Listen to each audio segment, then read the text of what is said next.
اپنی ماں کی چیخیں سنی تھیں، جس نے باپ کے خون میں لت پت جسم کو اپنی باہوں میں تھاما تھا، جسے دنیا نے کمزور سمجھا مگر قسمت نے اسے فولاد بنا دیا۔ لوگ اسے آج ستارہ کے نام سے جانتے ہیں۔ اور یہ کہانی ہے ایک ایسا لڑکا جس کے ماں باپ کے درمیان صرف نفرت تھی، جس نے گھر کے اندر صرف چیخیں، دھوکہ اور موت دیکھی، جس نے بچپن میں ایک ایسا زخم کھایا کہ عمر بھر سنبھل نہ سکا، اور جس کا درد خاموشی میں بدل گیا کیونکہ اس کی موجودگی ہی دشمن کے لیے موت تھی۔ لوگ اسے آج موت کہتے ہیں۔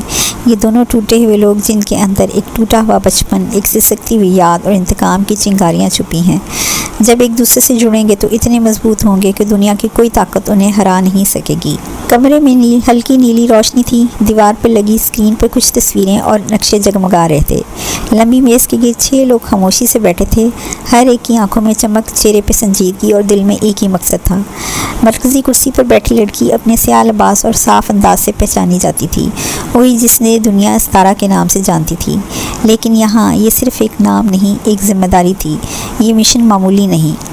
اس نے مضبوط لہجے میں کہنا شروع کیا، یونیورسٹیز اور کالجز میں نشہ اور حد سے بڑھ چکا ہے، ہر دن کوئی نہ کوئی لڑکی غائب ہو رہی ہے، یہ سب کسی منظم گروہ کا کام لگتا ہے۔ سب کی نظریں اس پر مرکوز تھیں۔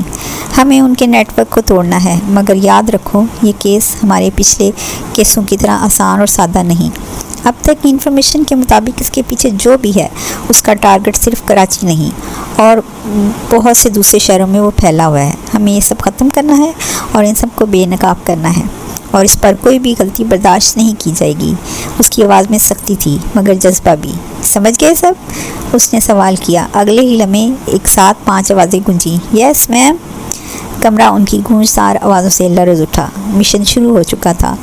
دشمن کے خلاف اعلان جنگ۔ بظاہر وہ جگہ ایک خستہ حال سنسان عمارت لگتی تھی، جہاں سے برسوں سے یہاں کوئی نہ آیا ہو۔ دیواروں پر دراڑیں، دروازوں پہ زنگلو تالیں، مگر جیسے ہی قدم اندر رکھا جاتا دنیا بدل جاتی۔ یہ ستارہ کی دنیا تھی، جدید ترین کمپیوٹرز، دیواروں پر لگی سکرینز، ایکٹیو CCTV فیڈز اور میز پر پھیلے انٹیلیجنس رپورٹس۔ یہ سب کچھ بتا رہا تھا کہ یہاں سے دشمن کے خلاف مکمل جنگ کی منصوبہ بندی ہوتی ہے۔ یہی وہ جگہ تھی جہاں ہر ملک دشمن کے منصوبے ناکام بنانے اور منہ توڑ جواب تیاری ہوتی تھی، اور ہر سازشی وجود کو نیست و نابود کرنے کا فیصلہ لیا جاتا۔ ستارہ اپنے مخصوص انداز میں میز پر جھکی ہوئی فائلوں کا جائزہ لے رہی تھی کہ اچانک ایک آواز گونجی، میڈم، ہماری اطلاعات کے مطابق کراچی کی ایک یونیورسٹی میں یہ نیٹ ورک سب سے زیادہ فعال ہے۔ یہ ٹیم کی سب سے باتمات کمپیوٹر ایکسپرٹ ایجنٹ 01 کی آواز تھی۔ یہ کیمرے ہیک کرنا، سسٹمز کو خاموشی سے چالو کرنا اور دشمن کے راز چوری کر لینا، یہ سب اس کے پائے ہارا کھیل تھا۔ وہ اتنی مہارت سے یہ کام کرتی تھی کہ کسی کو بھنک تک نہیں لگتی تھی۔ ستارہ نے سر اٹھا کے اسکرین طرف دیکھا، جہاں کراچی کی معروف یونیورسٹی نیو ایج نالج کا نقشہ نمایاں ہو چکا تھا۔ یہی جگہ ہے جہاں سے ہمیں دھاگا کھینچنا ہے، یہی یونیورسٹی، اس نے آہستگی سے کہا، مگر اس کی آواز میں ایک طوفان چھپا تھا۔ لاہور، رات کے 3 بج رہے۔ لاہور کی ایک سنسان علاقہ تاریکی میں مکمل طور پہ ڈوبے ہوا تھا۔ دور کہیں کتوں کے بھونکنے کی آواز گونج رہی تھی، لیکن ہسپتال کے قریب وہ گودام جہاں ایک سیاہ جیپ آ کر رکی تھی، وہاں مکمل خاموشی تھی۔ یہ وہ خفیہ مقام تھا جہاں سے چھوٹے بچے غائب کیے جا رہے تھے، ان کے جسموں کے اعضاء بیچے جا رہے تھے، اور منشیات کا ایک زہریلا جال شہر بھر میں پھیلایا جا رہا تھا۔ یہ انسانیت کے خلاف ایک منظم جنگ تھی، اور آج اس جنگ کا جواب دینے موت آیا تھا۔ وہی موت جس کا چہرہ آج تک کسی نے نہیں دیکھا، جس کی آواز صرف سنی گئی، جس کا ایک اشارہ پوری فصیل گرا دیتا تھا۔ اس کے ساتھ اس کی خاموش، تربیت یافتہ اور جاننثار ٹیم موجود تھی۔ Target building identified. کان میں لگے آلے سے ساتھی کی آواز گونجی، صرف ایک اشارہ کیا۔ چند لمحوں میں گودام کے اندر کے کیمرے بند ہو چکے تھے، باہری گارڈز بے ہوش ہو چکے تھے، اور ہر دروازہ سسٹم سے لاک ہو چکا تھا۔ وہ اندر اسٹین گن، موت خود اندھیرے میں آگے بڑھا، ہاتھ میں خاص قسم کی اسٹین گن لیے ہوئے۔ ایک کمرے میں داخل ہوا جہاں لاہور سیل کا مرکزی سرغنہ بیٹھا تھا۔ اس کے سامنے کھڑا وہ سایہ سانس بھی آہستہ سے لے رہا تھا۔ بچوں کو بیچتا ہے؟ اذان نکالتا ہے اور سمجھتا ہے کہ تجھے کوئی روکے گا نہیں۔ مجرم کانپنے لگا۔ کون ہو تم؟ موت ہنسا، ایسی ہنسی جو دشمن کو کانپنے پر مجبور کر دے۔ اور پھر موت نے ایک لمحہ ضائع کیے بغیر اس کے بازو مروڑے، آنکھوں پر پٹی باندھی اور کان میں لگے خفیہ ایئر پیس میں دھیمی مگر ٹھوس آواز میں کہا، مشن ڈن۔ گودام کے باہر جیپ کے دروازے کھلے، سیاہ کپڑوں میں لپٹے سائے حرکت میں آئے اور مجرم کو اٹھا کر گاڑی میں ڈال دیا۔ یہ دشمن کے خلاف پہلا وار تھا اور موت نے اپنی پہلی چال چل دی تھی۔ خفیہ مشن مکمل ہو چکا تھا۔ صبح کی روشنی ابھی زمین پر نہیں اتری تھی، لیکن موت کی ٹیم پہلے ہی ایک نیا باب لکھ چکی تھی۔ گودام میں موجود تمام بچے، منشیات اور اعضاء محفوظ مقام پر منتقل کر دیے گئے ہیں سر، اور جو شخص ہم نے گرفتار کیا ہے وہ ہمارے خفیہ اڈے پر ہے۔ یہ آواز ارحم کی تھی، ٹیم کا وہ ممبر جو خاموش تفتیشی کمرے میں بند ہے، سب کچھ دیکھتا، سمجھتا اور بروقت کارروائی کرتا تھا۔ موت نے سر ہلایا، نگاہوں میں ٹھنڈک اور لبوں پر ہلکی سی مسکراہٹ تھی۔ یہ پہلا وار تھا، ہمارے دشمن کے لیے پہلا پیغام کہ اب ان کا وقت ختم ہو چکا ہے۔ ہر وہ شخص جو ہمارے ملک کو نقصان پہنچائے گا اس کا انجام عبرتناک ہوگا۔ ارحم نے اعتماد سے کہا، یس سر، فکر نہ کریں، ہم ہر قیمت پر یہ جنگ جیتیں گے۔ کراچی۔ وہ یونیورسٹی کے لان سے گزر رہی تھی کہ قدم نرمی سے زمین کو چھو رہے تھے، مگر اس کی موجودگی فضا میں ایک غیر محسوسہ ارتعاش پیدا کر رہی تھی۔ شہراز خان نایاب، ایک نام جو سننے میں عام لگتا تھا مگر دیکھنے میں غیر معمولی۔ اس کے چہرے پر وہ معصومیت تھی جو دل کو چھو لے، صاف دودھ جیسی گوری رنگت، اس پر چمکتی سنہری آنکھیں جو کچھ کہے بغیر سب کہہ جاتی تھیں۔ وہ مکمل حجاب میں رہتی تھی، جس انداز سے وہ خود کو ڈھانپتی اس میں ایک الگ وقار اور اعتماد جھلکتا تھا۔ گلابی بھرے ہونٹ جن پر اکثر خاموشی ہوتی، مگر وہ خاموشی بھی اپنے اندر کئی الفاظ چھپائے رکھتی تھی۔ وہ صرف خوبصورت نہیں بلکہ ایک قابل، باوقار اور ذہین دوشیزہ تھی جو پہلی نظر میں نظر آ جاتی تھی، اور اس کا نام فطرت دل و دماغ میں اترتی چلی جاتی تھی۔ وہ نایاب بھی اور حسن میں بھی نایاب تھی۔ نایاب اپنی کلاس لے کر یونیورسٹی کے پرسکون باغیچے میں آ کر بیٹھ گئی۔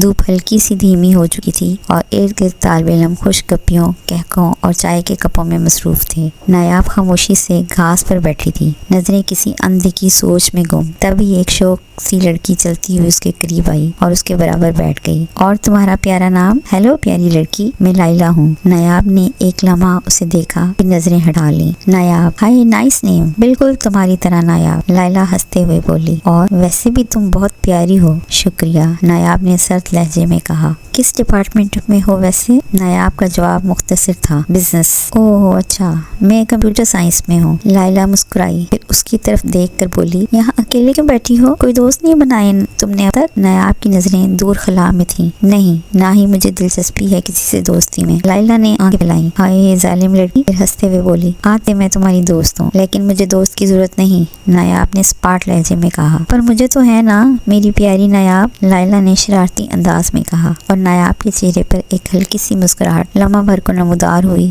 جو فوراً غائب ہو گئی۔ لاہور۔ موت باہر آتا ہے، واش روم کا دروازہ کھلتا ہے۔ 26 سالہ حیدر تیمور فاروقی، تیار، نیوی بلو 3 پیس سوٹ میں ملبوس، سفید شرٹ اور گہرے رنگ کی ٹائی، بال نفاست سے سیٹ کیے، ہلکی سی بھوری داڑھی اور مکمل مونچھیں، چہرے پرسکون مگر آنکھوں میں ایک عجیب سی سنجیدگی، ایک ایسا پرکشش وقار جو خود بخود لوگوں کو مروب کر دیتا تھا۔ وہ آئینے کے سامنے آ کر رک گیا، آخری بات خود کو غور سے دیکھا۔ کمرے میں مکمل خاموشی، سوائے اس کی گھڑی باندھنے کی ہلکی سی آواز کے کوئی آواز نہیں۔ تبھی دروازہ کھٹکتا ہے۔ سر، ناشتہ لگا دوں؟ ملازم نے ادب سے پوچھا۔ حیدر نے ایک نظر دیوار پر لگے کلاک پر نظر ڈالی، پھر مختصر جواب دیا، نہیں، میں آفس میں کر لوں گا، اور وہ آہستہ قدموں سے باہر نکل گیا۔ لان سے گزر کر گھر کے بیرونی دروازے تک پہنچا تو سیکیورٹی گارڈ نے فوراً مرکزی گیٹ کھول دیا۔ ایک لگژری بلیک کار پہلے سے سٹارٹ حالت میں تھی۔ گاڑی کا پچھلا دروازہ کھولا گیا، حیدر خاموشی سے اندر بیٹھ گیا۔ ڈرائیور نے ایک نظر آئینے سے پیچھے دیکھ کر کہا، سر، آفس یا ڈائریکٹ سائٹ؟ پر حیدر کی نگاہیں سڑک پر جمی تھیں۔ پہلے آفس۔ گاڑی خاموشی سے شہر کی طرف روانہ ہو گئی، اور حیدر کے چہرے پہ چھائی سنجیدگی بتا رہی تھی کہ آج کا دن عام دنوں جیسا ہرگز نہیں ہوگا۔ خاموشیوں میں چھپا ایک طوفان ہوں، ہنستا ہوں مگر اندر سے ویران ہوں۔ میری مسکراہٹ کو دھوکہ نہ سمجھنا، میں درد کا پہنا ہوا انسان ہوں۔ کراچی۔ کمپیوٹر سائنس ڈپارٹمنٹ کی سیڑھیوں پر کچھ پانچ لڑکے ہنسی مذاق میں مصروف تھے جب رفیع صدیق سادہ جینز، سفید قمیض اور کندھے پر بیگ لٹکائے یوں ہی چلتے ہوئے وہاں سے گزر رہا تھا۔ کسی جونیئر نے ہنستے ہوئے کہا، اوئے رافع بھائی، لیب رپورٹ بھیجنا مت بھولنا۔ آواز دی، ریلیکس یار، تجھے بھی پاس کرا دوں گا اور اپنے آپ کو بھی۔ وہ آنکھ مار کر آگے بڑھ گیا۔ رافع یونیورسٹی کا ایک جانا پہچانا نام تھا، نہ صرف کمپیوٹر ہیکس کا ماہر بلکہ مزاج میں ایسا خوش مزاج کہ ہر کوئی اس سے بات کرنا چاہتا۔ اس کی سب سے اچھی دوست لائلہ پہلے اسے لان میں دیکھ کر ہاتھ ہلا چکی تھی۔ ہائے رافع، ادھر آؤ یار، لائلہ نے آواز دی۔ نایاب سے ملیے میری دوست۔ رافع نے قریب آتے ہی ہلکی مسکراہٹ کے ساتھ نایاب کی طرف دیکھا۔ سلام نایاب۔ نایاب نے مختصر سی نظر اس پر ڈالی، پھر گردن ہلائی۔ سلام۔ رافع نے لائلہ کو دیکھا، آنکھوں میں شرارت تھی۔ بڑی محتاط ہے تمہاری دوست، بس تھوڑی سی شرمیلی ہے یا شاید ہمیں برداشت نہیں کرتی، لائلہ نے کہا لگایا۔ گاڑی دفتر کے سامنے آ کر رکی۔ شاندار 3 منزلہ عمارت کے باہر سیکورٹی گارڈ مستعد کھڑے تھے۔ سیاہ شیشوں والی کار کا دروازہ کھلا۔ حیدر تیمور فاروقی اپنی مخصوص وقار اور تمکنت سے باہر نکلا۔ جیسے ہی وہ مرکزی دروازے کی جانب بڑھا، عملے کے تمام افراد مؤدبانہ انداز میں کھڑے ہو کر سلام کرتے گئے، مگر وہ صرف سر کے ہلکے سے اشارے سے جواب دیتا گیا اور سنجیدگی سے آگے بڑھتا گیا۔ سر کمگو تھا، بے حد پیشہ ورانہ تھا اور کام کے معاملے میں سخت گیر۔ اس کا روپ ایسا تھا کہ عملہ اس کے سامنے بات کرتے وقت بھی الفاظ تولتا۔ لفٹ میں داخل ہو کر وہ دوسرے فلور پر پہنچا جہاں اس کا ذاتی دفتر تھا اور سامنے شیشے سے تیار کردہ مکمل جدید تر کے آفس کا کوریڈور۔ دیواریں نرم سرمئی رنگ کی، فرش پر گہرے رنگ کا لکڑی کا بنا صاف ستھرا فرش اور چھت سے لٹکتی سفید روشنیاں ماحول کو پراسرار مگر پروفیشنل بناتی تھیں۔ اندر ایک وسیع دروازہ تھا جس پر صرف ایک چھوٹا سا سنہری تختہ لگا تھا جس پر درج تھا CEO۔ یہ تھا حیدر تیمور فاروقی کا دفتر۔ دروازہ کھلا۔ سامنے ایک کشادہ اور جدید کمرہ تھا جس کی ایک دیوار مکمل شیشے کی تھی، جہاں سے پورے لاہور کی بلند و بالا عمارتیں، آسمان اور سورج کی نرم روشنی صاف دکھائی دیتی تھی۔ کمرے کے بیچوں بیچ ایک بڑی گہرے رنگ کی لکڑی کی میز رکھی تھی جس پر صرف چند ضروری فائلیں، ایک جدید لیپ ٹاپ اور سائڈ پر ایک سفید کافی کا مگ پڑا تھا۔ میز کے پیچھے ایک بلند سیاہ لیدر کی کرسی تھی۔ سامنے 2 سنگل سیٹ صوفے جو مہمانوں کے لیے مخصوص تھے۔ کمرے کے دائیں طرف ایک کونے میں خوشبودار پھولوں کا گلدان رکھا تھا، جبکہ بائیں طرف ایک جدید بک شیلف تھا جس میں بین الاقوامی کاروباری اور معاشی کتابیں رکھی تھیں۔ کمرہ خاموش تھا، بس شیشے کے باہر کی دنیا اور اندر کا نظم و ضبط۔ یہی لمحہ تھا جب کمرے کے دروازے پر ہلکی سی دستک ہوئی اور ایک سلیقہ شعار نوجوان اندر داخل ہوا۔ صاف ستھرا لباس، سلیقے سے تھامے فائل فولڈرز، سنجیدہ چہرہ اور باوقار انداز۔ گڈ مارننگ سر، اس نے ادب سے کہا۔ حیدر نے بغیر کوئی لفظ کہے ہلکے سے سر ہلایا، جو اس کے مزاج کی سنجیدگی اور بات کم کرنے کی عادت کا عکاس تھا۔ سر، آج صبح 11 بجے SK کمپنی کے ساتھ اہم میٹنگ ہے، دوپہر 1 بجے نئی سائٹ پر آپ کا وزٹ ہے اور شام 5 بجے لاہور بزنس فورم کی ٹیم آپ سے ملاقات کرے گی۔ حیدر نے ایک نظر گھڑی پر ڈالی، پھر سامنے پڑے لیپ ٹاپ کا ڈھکن کھولا اور سادہ لہجے میں کہا، ٹھیک ہے بلال، میٹنگ کے لیے سب تیار ہو۔ بلال نے سر ہلا کر جی سر کہا اور خاموشی سے کمرے سے باہر نکل گیا۔ کمرے میں پھر وہی خاموشی چھا گئی، لیکن وہ خاموشی جس میں مستقبل کے بڑے فیصلے پل رہے تھے۔ دوسری منزل پر واقع شاندار میٹنگ روم کا ماحول مکمل طور پر جدید طرز پر تعمیر کیا گیا تھا۔ ایک بڑا بیضوی میز جس کے گرد بہترین لیدر کی آرام دہ کرسیاں رکھی گئی تھیں، دیوار پر ایک وسیع اسکرین، سامنے چھت سے نصب جدید پروجیکٹر اور کمرے کے ایک کونے میں ساؤنڈ کنٹرول سسٹم موجود تھا۔ ہلکی مدھم روشنی، خاموش ماحول اور میز پر رکھے پانی کے گلاس، فائلز اور دوسرے ڈاکیومنٹس اس سنجیدگی کا پتہ دے رہے تھے۔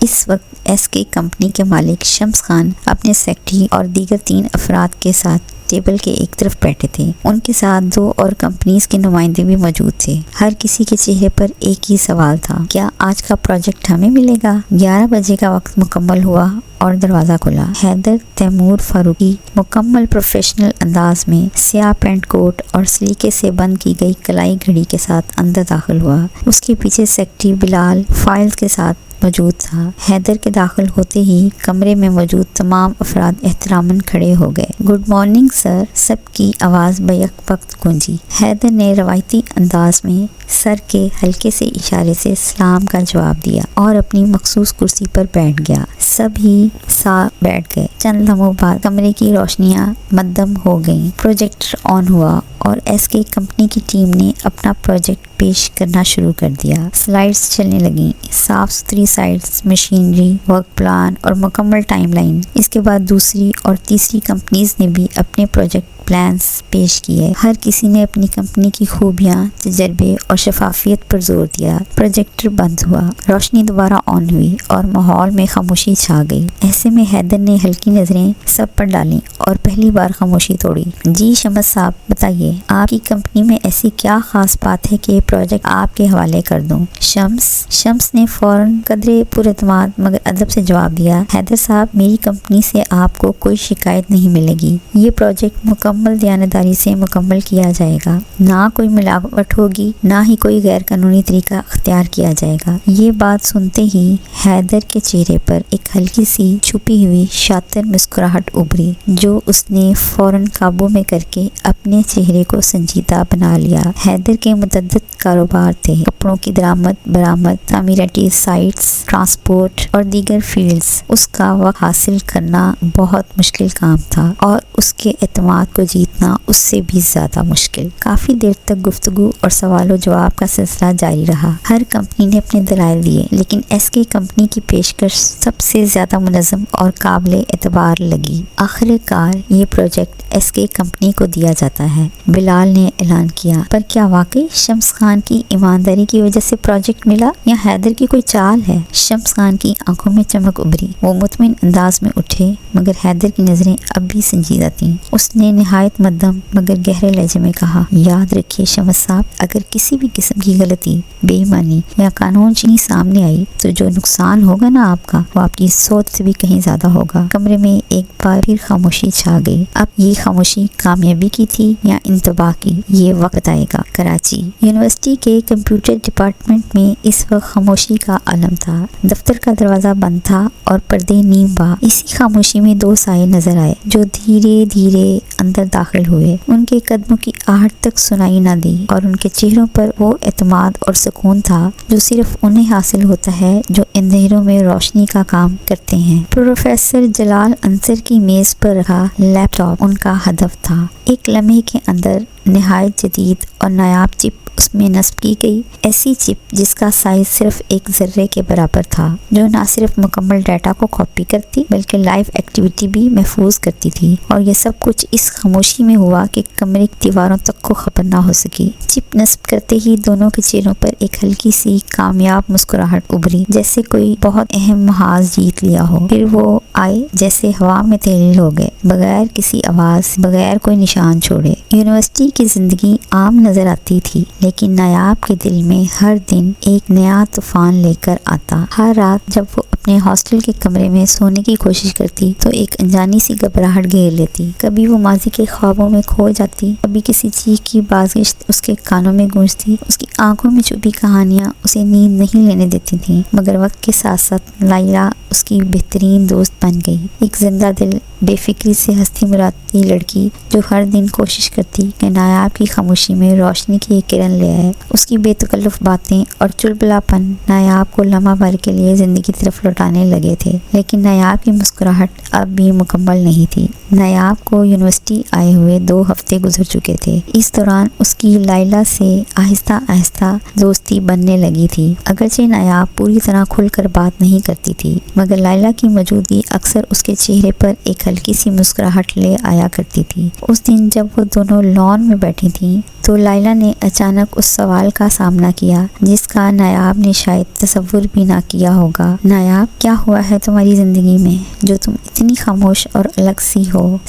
یہ سوال سنتے ہی نایاب کے گرد جیسے وقت تھم سا گیا۔ اس کے چہرے پہ ایک دم غصہ اور دکھ کی پرچھائی چھا گئی، آنکھوں میں ایک دردناک چمک ابھری، جیسے کوئی بھولا ہوا زخم اچانک تازہ ہو گیا ہو۔ فضا میں ایک سناٹا سا چھا گیا۔ لائکا جو ہمیشہ نایاب کے چہرے پہ مسکراہٹ لاتی تھی، اس لمحے اس کے لہجے سے خود ڈر گئی۔ نایاب نے بنا کچھ کہے نظریں چرائیں، اٹھیں اور خاموشی سے وہاں سے چلی گئی۔ لائکا فوراً اٹھی، مگر رافع نے نرمی سے اس کا ہاتھ تھام کر روکا۔ لیلا، تمہیں ابھی اس سے یہ سوال نہیں کرنا چاہیے تھا۔ چلو چھوڑو، آؤ کیفے چلتے ہیں۔ نہیں رافع، وہ پریشان ہو گئی ہے، میں اس کے پیچھے جاتی ہوں، میں اسے ہرٹ نہیں کرنا چاہتی تھی۔ تم نے دیکھا اس کے چہرے پر کیسا کرب تھا، کیسا کرب آ گیا تھا اس کے چہرے پہ۔ رافع، ابھی اسے تنہا رہنے دو لیلا، چلو اس کو اکیلا رہنے دو۔ وہ دونوں کیفے کی طرف چل دیے۔ اوے سن، 2 کولڈ ڈرنک اور 2 سموسے لا دینا، رافع نے بلند آواز میں آرڈر دیا۔ چند لمحوں بعد علی نامی وہ لڑکا جو کیفے میں کام کرتا تھا ان کا آرڈر لے کر آیا اور خاموشی سے سامنے رکھ کر چلا گیا۔ لیلا کی نظریں بار بار ادھر ادھر گھوم رہی تھیں، وہ نایاب کے لیے حد سے زیادہ پریشان تھی۔ رافع، تمہیں عجیب سا نہیں لگتا کچھ اس یونیورسٹی میں؟ کیا مطلب پتہ نہیں، تم دیکھا کیفے کا ہٹ کچھ الگ سا لگتا ہے، ایسا محسوس ہوتا ہے کہ یہاں کچھ جیسے کچھ غلط ہو رہا ہو۔ رافع نے ہنستے ہوئے کہا۔ سموسا اٹھایا۔ ابھی تم نایاب کے لیے پریشان ہو رہی تھی اور اب یہ بات؟ لیلا، تم بہت سوچتی ہو، دفع کرو، انجوائے کرو سموسا۔ یار مجھے نایاب کی فکر ہو رہی ہے، پر واقعی کچھ تو ہے عجیب یہاں۔ رافع بس ہنس دیا۔ سوری بول دینا، نایاب کو مان جائے گی، تمہیں پتا تو ہے وہ ایسی ہی ہے، تھوڑی الگ سی، تھوڑی خاموش تھی۔ لائکا نے بس سر ہلایا اور سموسا کھانے لگ گئی۔ لاہور۔ میٹنگ ختم ہوتے ہی حیدر نے بلال کو اشارہ کیا، چلو سائٹ پر چلنا ہے۔ بلال فوراً پیچھے ہو لیا۔ دونوں دفتر سے نکلے، لفٹ سے نیچے آئے اور مخصوص سیاہ گاڑی کی طرف بڑھے۔ گاڑی کے دروازے پر موجود گارڈ تعظیم سے جھکا اور دروازہ کھولا۔ گاڑی شہر کی مصروف سڑکوں پر سے گزرتی ہوئی جہاں حیدر کی کمپنی کی نئی کاروباری عمارت کی تعمیر جاری تھی، جگہ وسیع تھی، اس کے پاس ریت، سیمنٹ اور سریے کے ڈھیر لگے ہوئے تھے۔ مزدور کام میں مصروف تھے اور کچھ ہی فاصلے پر حیدر کی تعمیراتی ٹیم، انجینئرز اور پروجیکٹ مینیجرز پہلے سے موجود تھے۔ حیدر جیسے ہی گاڑی سے نکلا، ساری جگہ پہ خاموشی چھا گئی۔ السلام علیکم سر۔ حیدر نے مختلف انداز میں سر ہلایا اور سائٹ پر رکھے پروجیکٹ پلان کے سٹینڈ کے قریب جا کر رک گیا۔ پلان دکھاؤ۔ مینیجر نے فوراً فائل آگے کی، جبکہ بلال ساتھ ساتھ تفصیل سناتا گیا۔ یہاں پارکنگ ہوگی، اس طرف دفاتر، اوپر 3 منزلہ عمارت اور پیچھے گودام۔ حیدر نے پلان پر گہری نظریں جما رکھی تھیں، پھر اچانک ایک جگہ پر انگلی رکھتے ہوئے پوچھا، یہ راہداری کتنی چوڑی ہے؟ انجینئر نے فوراً بتایا، سر تقریباً 6 فٹ۔ حیدر نے سخت لہجے میں کہا، یہاں اگر لوڈنگ ٹرک آئے گا تو گزرنے میں دشواری ہوگی، کم سے کم 8 فٹ کی جگہ رکھو نا، شام تک نیا پلان میرے آف میں ہونا چاہیے۔ مینیجر نے فوراً سر ہلایا، جی سر، نوٹ کر لیا ہے، کام مکمل معیار پر ہوگا۔ اگر کسی بھی قسم کی کوتاہی سامنے آئی تو نہ صرف پروجیکٹ بلکہ ذمہ دار افراد کی نوکریاں بھی ختم سمجھو۔ یہ کہتے ہی حیدر واپس گاڑی میں بیٹھا، اس کے پیچھے بلال بھی فوراً سوار ہوا اور گاڑی تیزی سے اگلی منزل کی طرف روانہ ہو گئی۔ کراچی۔ نایاب وہاں سے سیدھا اپنے ہاسٹل روم میں آئی تھی۔ کمرے کا دروازہ بند کرتے ہی اس نے سکون کا سانس لیا، جیسے باہر کی دنیا کی ہلچل سے بچ کر اب وہ ایک خاموش محفوظ گوشے میں داخل ہو چکی ہو۔ کمرہ سادہ مگر بہت صاف ستھرا تھا۔ ایک طرف بیڈ جس پر ہلکے نیلے رنگ کی چادر بچھی تھی، سامنے دیوار سے لگی لکڑی کی ٹیبل جس پر کتابیں کرینے سے رکھی تھیں، ساتھ چھوٹی سی خوشبو دیتی شمع جو کمرے کی ہلکی مدھم روشنی میں ایک الگ سا سکون گھول رہی تھی۔ نایاب آہستگی سے آئینے کے سامنے آئی، حجاب اتارا اور چند لمحوں کے لیے آنکھیں بند کر لی۔ چہرے پر وہی سنجید مگر بند آنکھوں کے پیچھے ایک دھندلی سی جاگ اٹھی۔ امی ہنستے ہوئے اس کے بال سنوار رہی تھیں اور ابو چائے کا کپ ہاتھ میں لیے کونے میں بیٹھ کر اخبار پڑھتے پڑھتے نایاب کو دیکھ کر کرا رہے تھے۔ نایاب نے معصومیت سے پوچھا تھا، امی میں بڑی ہو کر کیا بنوں گی؟ امی نے کہا تھا، جو بننا چاہو، مگر جو بھی بنو ہمیشہ ایماندار رہنا۔ ابو نے کہا تھا، اور بہادر، میری بیٹی کسی سے ڈرے گی نہیں۔ ابھی وہ تینوں مل کر ہنسے تھے، ایک مکمل خوشحال خاندان۔ اچانک نایاب نے آنکھیں کھولی، آئینے میں اپنا عکس دیکھا اور بہت ہلکے لہجے میں کہا، آپ دونوں کو اتنی جلدی نہیں جانا چاہیے تھا، مجھے یوں تنہا چھوڑ کر۔ اس کی آنکھوں میں نمی ابھری مگر فوراً پلکوں کی پشت پر روک لی، جیسے کسی نے وعدہ کیا ہو کہ اب آنسو کمزوروں کے ہتھیار ہیں اور نایاب کمزور نہیں ہے مگر تنہا ضرور ہے۔ پھر وہ آہستہ سے پلٹی، بیگ سے کتاب نکالی اور خاموشی سے بیٹھ کر خود کو مصروف کر لیا، مگر دل کے ایک کونے میں امی کی وہ ہنسی، ابو کی وہ مسکراہٹ اب بھی سانس لیتی تھی۔ وہی خفیہ کمرہ، جدید آلات سے مزین، دیواروں پر بڑی اسکرینیں اور درمیان میں گول میز جس کے گرد ستارہ اپنی ٹیم کے ہمراہ بیٹھی تھی۔ ہر ایجنٹ کی نگاہوں میں چوکسی اور جذبہ کار فرما تھا۔ ستارہ گہرے سنجیدہ انداز میں اپنی کرسی پر بیٹھی تھی، سامنے بڑی میز کے گرد اس کی ٹیم کے 5 ایجنٹ خاموشی سے موجود تھے۔ کمرے کی فضا میں گہری سنجیدگی چھائی ہوئی تھی۔ ایجنٹ 01، ہلکی سی خاموشی ٹوٹی اور پہلی ایجنٹ نے نظریں بلند کی۔ میڈم، کچھ طلبہ یونیورسٹی میں دوستی یا رشتوں کے نام پر معصوم طالبات کو اپنے جال میں پھنسا رہے ہیں۔ ہمیں شبہ ہے کہ وہ ان لڑکیوں کو آگے نیٹ ورک کے حوالے کرتے ہیں تاکہ انہیں اسمگل کیا جا سکے۔ یہ گروہ بہت چلاکی سے کام کر رہا ہے اور ان کے پیچھے بڑے لوگ لگتے ہیں۔ ایجنٹ 02، دوسرے ایجنٹ نے تھوڑا جھک کر فائل کھولی۔ میڈم، کمپیوٹر ڈپارٹمنٹ کا پروفیسر جلال انصر براہ راست اس ریکٹ میں ملوث ہے۔ وہ چند طلباء کو خاص کام کا کہہ کر باہر بھیجتا ہے اور پھر وہ واپس نہیں آتا۔